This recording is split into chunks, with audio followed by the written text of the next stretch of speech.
Secundaria tercer grado. Ciencias. Química. ¿Cómo se clasifican los materiales?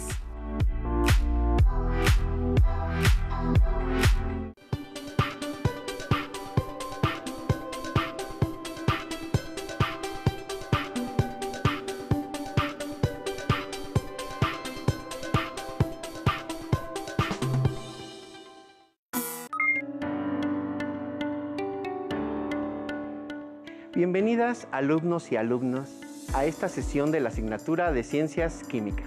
Mi nombre es Álvaro Fernando Calderón Calderón. Recuerden, quédense en casa en la medida de lo posible y lávense las manos frecuentemente.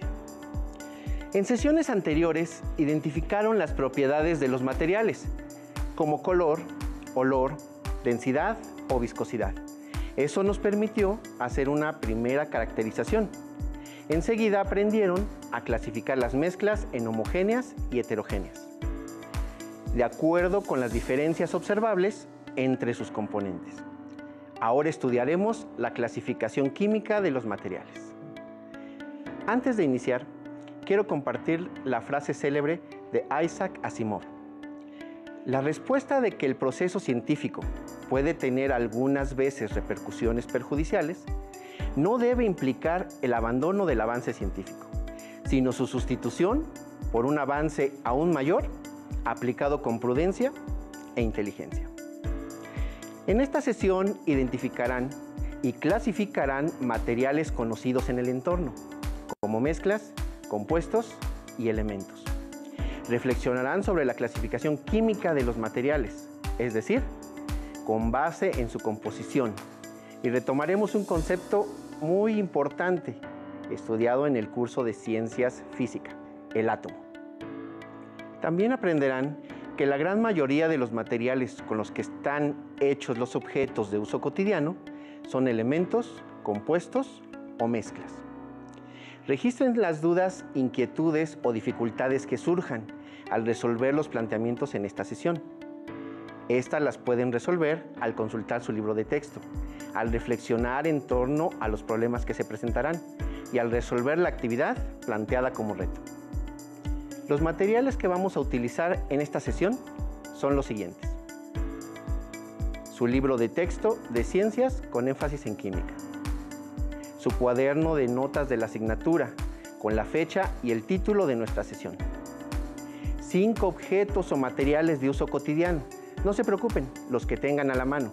Pueden ser una llave, un tornillo, sal, azúcar, agua, por mencionar algunos. Observen con atención los materiales que tengo sobre la mesa. Seguramente algunos son parecidos a los que consiguieron.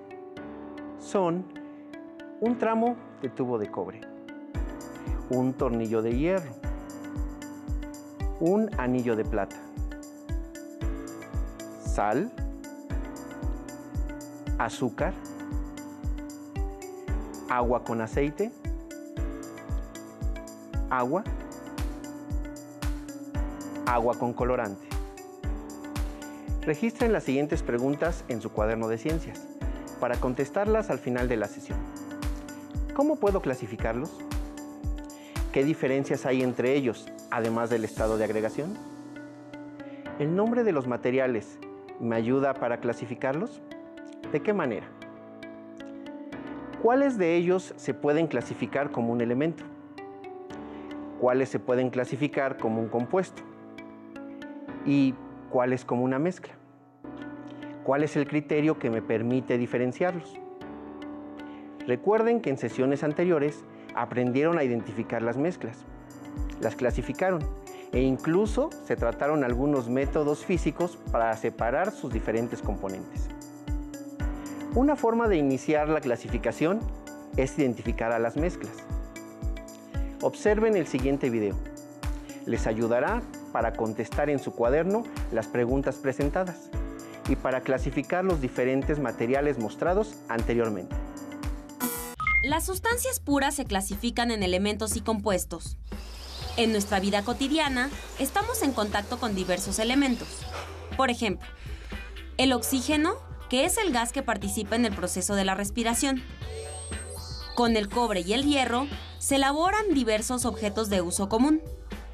O bien, el mercurio se utiliza en los termómetros. Un elemento está formado por el mismo tipo de átomos. En cambio, un compuesto está formado por dos o más elementos cuyos átomos se agrupan siempre de la misma manera. A esta agrupación de átomos se le llama molécula. Por ejemplo, un átomo de oxígeno se une a dos de hidrógeno, formando una molécula de agua. Otros compuestos de uso común son la sal, formada por sodio y cloro, o el azúcar, compuesto por átomos de oxígeno, hidrógeno y carbono. De manera similar, la diferencia entre una mezcla homogénea y una sustancia pura la encontramos en el mundo de las moléculas. En una mezcla existen diferentes tipos de moléculas, ya sea de elementos o de compuestos. En cambio, una sustancia pura está formada por el mismo tipo de moléculas. En general, los materiales que utilizamos en nuestras actividades cotidianas se pueden clasificar en mezclas, que son las más comunes, en elementos y compuestos. ¿Recuerdan cómo es la composición de las mezclas? ¿Variable o definida? Muy bien. Como identificaron en las sesiones anteriores, una mezcla está formada por dos o más sustancias en composición variable y se clasifican en homogéneas y heterogéneas. Existen otras sustancias que tienen una composición definida y constante. Se llaman sustancias puras. Estas sustancias puras se clasifican en elementos y compuestos químicos. Un elemento químico es una sustancia pura, formada por átomos de un mismo tipo, y por lo tanto no puede descomponerse en otra sustancia más sencilla por métodos químicos. Los átomos de cada elemento químico tienen propiedades únicas que los diferencian de todos los demás. Se representan por medio de símbolos y se encuentran agrupados en la tabla periódica. Un compuesto es el resultado de la interacción química de los átomos de dos o más elementos químicos en composición definida y se representan mediante fórmulas químicas. En la naturaleza es casi imposible que un elemento se encuentre 100% puro. Por lo tanto, se considera la pureza química entre 97 y 99.9%. Por ejemplo, el oro llamado de 24 quilates tiene un 99.9% de pureza, mientras que el de 20 quilates tiene solo un 83%. Observen con atención el siguiente video que trata sobre el grafeno, una sustancia formada por átomos de carbono, que es un elemento químico, o sea, una sustancia pura, pero en un acomodo geométrico diferente. Imagínenlo como una capa de mosaicos hexagonales. Este material es transparente, muy flexible, muy resistente, es impermeable y es conductor de la electricidad, por lo que tiene muchas aplicaciones.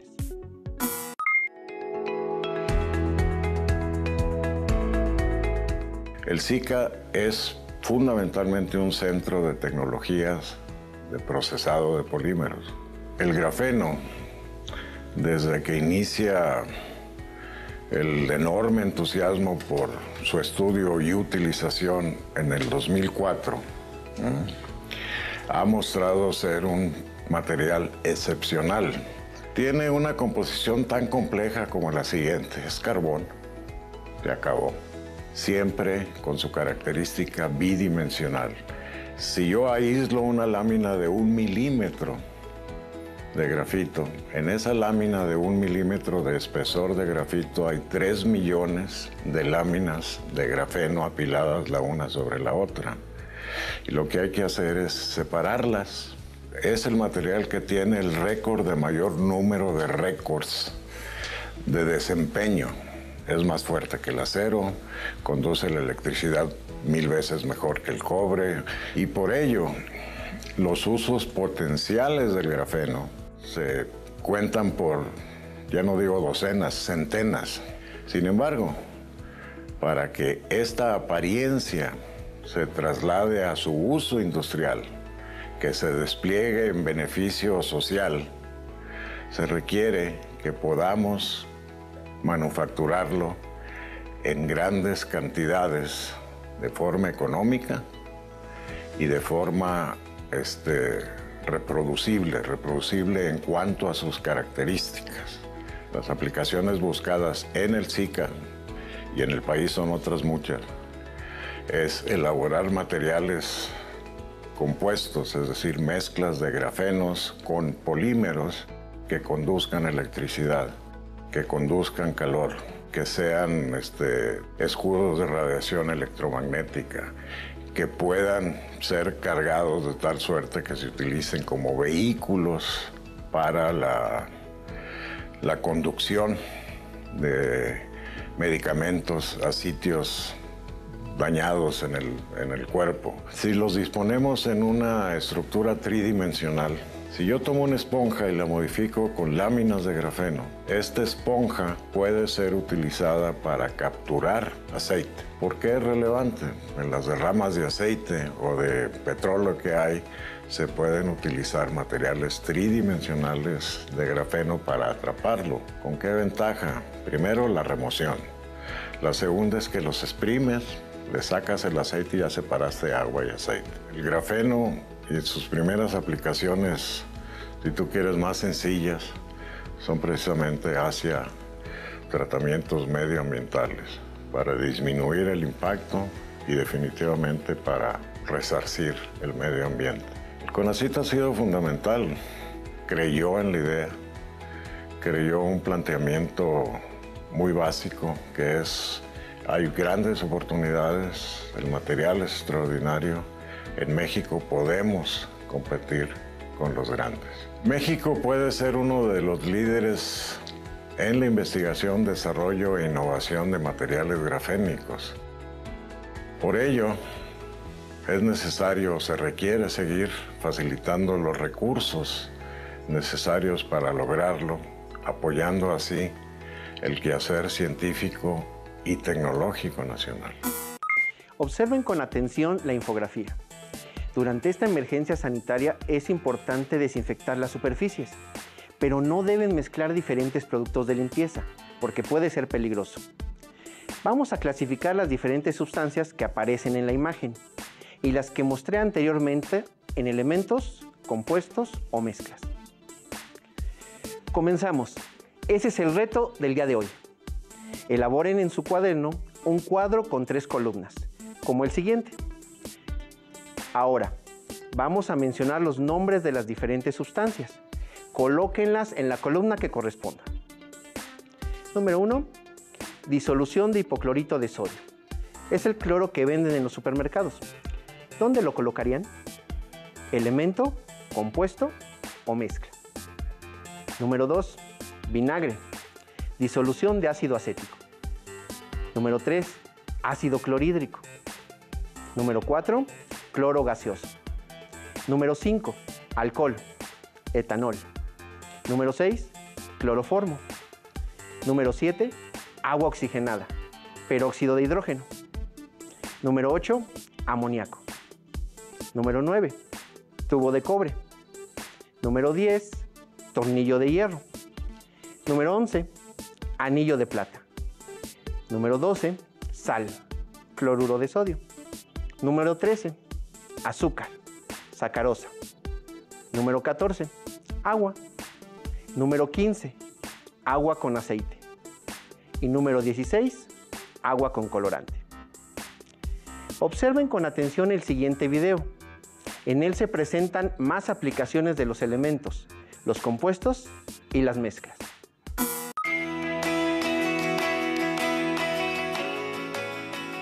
La industria de la seguridad en México es una industria muy importante. O sea, desafortunadamente, los métodos existentes la mayoría son importados, por no decir su totalidad. Este proyecto surge como la necesidad de buscar un sello distintivo para la impresión de algún tipo de documentos importantes. Se llama Marca de Agua Química para la impresión de documentos de seguridad. ¿En qué consiste? Nosotros lo que hicimos fue preparar una tinta invisible a simple vista, pero sí es visible cuando colocamos esa hoja de papel a contraluz. La ventaja de este tipo de tecnologías es de que son de fácil aplicación y con algunas de las maquinarias disponibles por las propias empresas de impresión. Es de fácil aplicación y de fácil acceso. Nos ayuda para evitar que un documento pueda ser falsificado porque no aparece esa marca, esa impresión al momento de hacer, por ejemplo, una fotocopia de ese documento. Básicamente es una mezcla de algunas resinas, solventes, componentes que le dan la característica de poder permear a través de las fibras de celulosa de papel sin migrar hacia el otro extremo de la superficie, y que le permite quedar atrapada, digamos, en el interior de las fibras para poder tener esta imagen visible a contraluz. Tenemos otra publicación relacionada con esta invención, que es aunado a la generación de una marca que es pues vista a contraluz.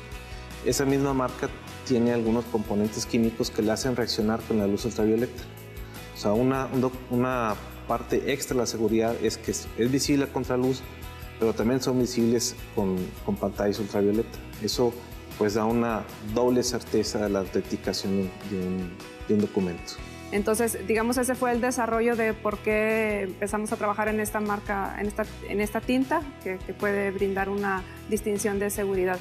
Para nosotros es un éxito porque es el resultado de investigación de una línea que hemos estado explotando. Actualmente hemos variado un poquito la línea en relación a obtener un poquito resultados académicos. En sí, en el grupo de investigación se empezó a trabajar en una línea relacionada a las moléculas de este tipo que pudieran tener alguna respuesta, alguna distinción en cuanto a respuesta a la luz desde hace ya una buena cantidad de años. Es importante recalcar que dentro de este desarrollo tecnológico, las empresas ya se están apropiando del conocimiento generado por los centros de investigación y universidades. Creo que ese es un importantísimo nivel de desarrollo y una importantísima directriz que debe ser constante en la industria nacional. Yo creo que el apoyo del CONACYT es un apoyo importantísimo. La constante entre ellos es la visión que han tenido en apostar por la investigación, apostar por la tecnología en los últimos años. Lo podemos decir antes de CONACYT y después de CONACYT. No resta más que pues, seguirle echando ganas y pensar que este tipo de tecnologías pues, pueda tener aplicaciones futuras inmediatas. México puede ser uno de los líderes en investigación, desarrollo e innovación en el uso de elementos químicos para mejorar la seguridad de nuestros documentos. Por ello se requiere seguir facilitando los recursos, apoyando el quehacer científico nacional. Antes de finalizar, vamos a clasificar los materiales que tengo aquí en elementos, compuestos y mezclas, para que nos sirvan de ejemplo en el llenado de nuestra tabla. Tengo aquí el tubo de cobre. ¿En qué columna lo colocaríamos? ¿Elemento, compuesto o mezcla? Muy bien, es un elemento. Vamos con el siguiente. El tornillo de hierro. ¿Dónde lo colocaríamos? Muy bien, nuevamente en elementos. Vamos ahora con el anillo de plata. ¿Dónde lo ponemos? Tienen razón, nuevamente es un elemento. Ahora, vamos con la sal. Elemento, compuesto o mezcla. Correcto, es un compuesto. Ahora el azúcar. Claro, nuevamente es un compuesto. Ahora, agua con aceite. Elemento, compuesto o mezcla. Claro, es una mezcla. Vamos a colocarla a un lado de la otra mezcla que tenemos. Agua con colorante. Y para finalizar, el agua. ¿En qué columna la colocarías? Acertaste de nuevo. Es un compuesto. ¿Ves qué fácil? Así, continúa con el llenado de tu cuadro. Si quieren saber más sobre este tema, los invitamos a que consulten de manera electrónica o una vez que regresen a clases en su biblioteca de aula el libro Moléculas en una exposición, Retratos de materiales interesantes de la vida cotidiana. Hacia un país de lectores, Libros del Rincón, Espejo de Urania, John Emsley. Listo, terminamos, pero aún nos queda mucho por explorar y descubrir. Así que nos vemos pronto, aquí, en Aprende en Casa 2. Hasta la próxima. Si tienes dudas o necesitas ayuda, llama al Centro de Apoyo Pedagógico a Distancia. El número de teléfono para secundaria es el 55 36 01 71 23. Si requieres consultar los libros de texto en versión digital, recuerda que los puedes encontrar en la página conalitec.cep.gov.mx. Y recuerda que también cuentas con el sitio aprendeencasa.cep.gov.mx, en donde podrás ver nuevamente los videos de los programas y además encontrarás actividades para fortalecer tus aprendizajes.